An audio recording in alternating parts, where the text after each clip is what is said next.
Okay, we're back to read from Felicity Learns a Lesson, a school story, book 2. We're reading chapter 3. It's called Tea in the River. "Why, Felicity," exclaimed Miss Manderley at the next lesson, "your invitation looks lovely. What fine handwriting." She handed back Felicity's copybook with a smile. Elizabeth smiled at Felicity too. Felicity beamed. She was proud of the invitations. She had practiced over and over again until she was sure she could write the words perfectly. She forced herself to be slow and careful when she wrote in her copybook. Felicity was determined to show snobby Annabelle that she was just as accomplished and well-mannered as any gentlewoman in England. As the weeks went by, Felicity grew to enjoy her lessons with Miss Manderley more and more. She especially loved tea time. It was a peaceful part of the day when nothing rude or unsettling could happen. The tea tray was beautiful, the blue china cups as delicate as flowers, and shiny spoons in their lovely china spoon boat. Felicity memorized Miss Manderley's graceful movements as she measured the tea out of the caddy. She longed to use the caddy spoon and to pour the steaming water into the pretty teapot. Sometimes Miss Manderley asked her to hand around the cups and offer the milk and sugar. Felicity was very careful. She couldn't wait until it was her turn to prepare and pour the tea herself. She wanted to do it perfectly. Felicity still loved to run and play out of doors. She was still quite often too lively to be ladylike. But at lessons, Felicity tried to keep her voice low and her back straight and her teacup balanced. She remembered to laugh softly and ask polite questions. She began to enjoy being on her best behavior at tea.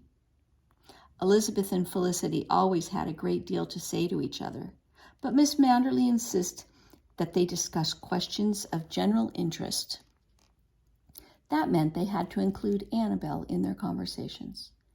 Annabelle was not very interesting, but she usually tried to be pleasant at tea time. She was almost always polite in front of Miss Manderley. But one day at tea time, Miss Manderley left the room for a moment. Annabelle heaved a big sigh. "Well," she said, "soon we won't have any tea to drink if these uncivilized colonists have their way." "What do you mean?" Felicity asked. "Haven't you heard?" asked Annabelle in a mean voice. "A few days ago in Yorktown, a mob of colonists threw chests of tea into the river. The tea was on a ship that had come from England." "But why did they do it?" asked Felicity. "Because they are hotheads," said Annabelle. "They were a wild mob."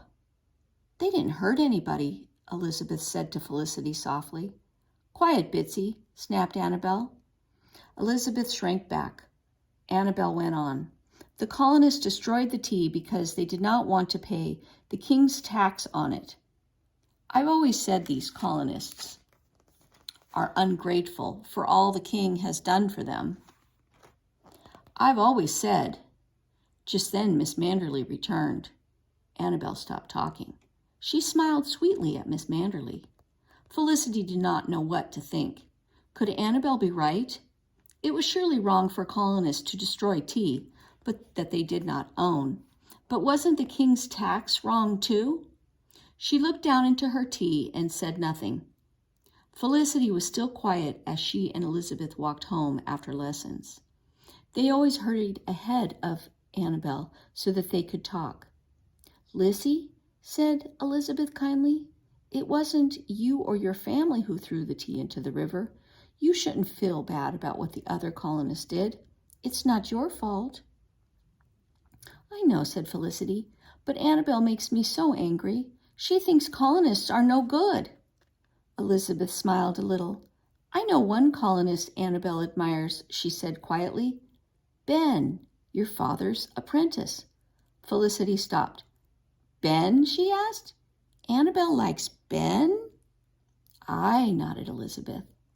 Annabelle thinks he's handsome, and she found out that he is from a wealthy family, so she admires him. Felicity laughed. So that's why she lurks around the store and flutters her eyelashes at Ben like a ninny. Oh, wait till I tell Ben that Annabelle is sweet on him. Oh, you mustn't tell Ben, said Elizabeth. Annabelle would be so angry if you did. I won't tell him, said Felicity. Don't worry. Felicity and Elizabeth waited at Mr. Merriman's door for Annabelle to catch up. They chatted about their lessons and horses and their samplers. But whenever they thought Annabelle was being sweet on Ben, they began to giggle.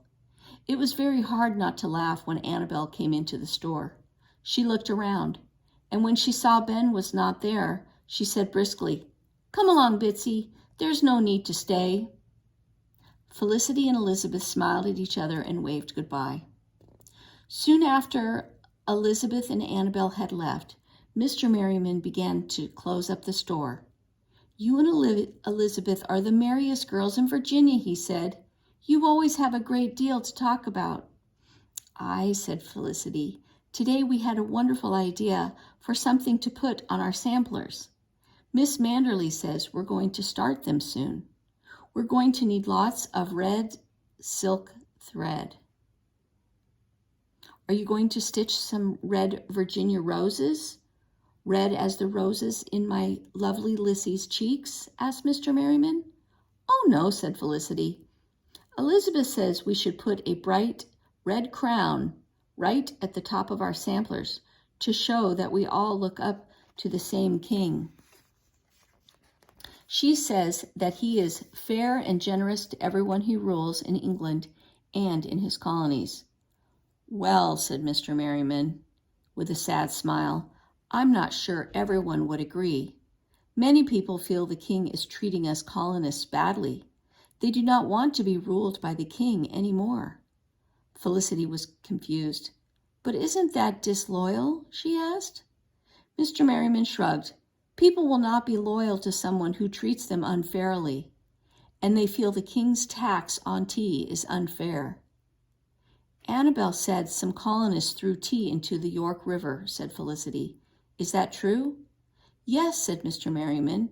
"It was their way of showing the king that they are angry. Other people have decided they are not going to buy tea or even drink it anymore. That will be their way to show the king that they are angry." "Just because they have to pay a few pence more for tea?" asked Felicity. "It isn't only the tax on tea," answered Mr. Merriman.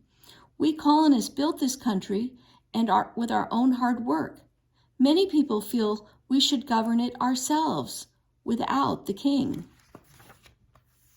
Without the king? Felicity couldn't imagine it. "Do you think we would be better off without the king, Father?" Mr. Merriman sighed. "That is a question everyone is asking." Felicity looked up at him. "Miss Manderly would call it a question of general interest," she said. "Quite so," said Mr. Merriman, and I do not know the answer of it." "Well, do you think I should not stitch a crown on my sampler?" Felicity asked her father. Mr. Merriman handed her some red silk thread. "I think you must answer that question for yourself," he said. "Now come along, my child. 'Tis time we were on our way home." Okay, and that was the end of chapter 3.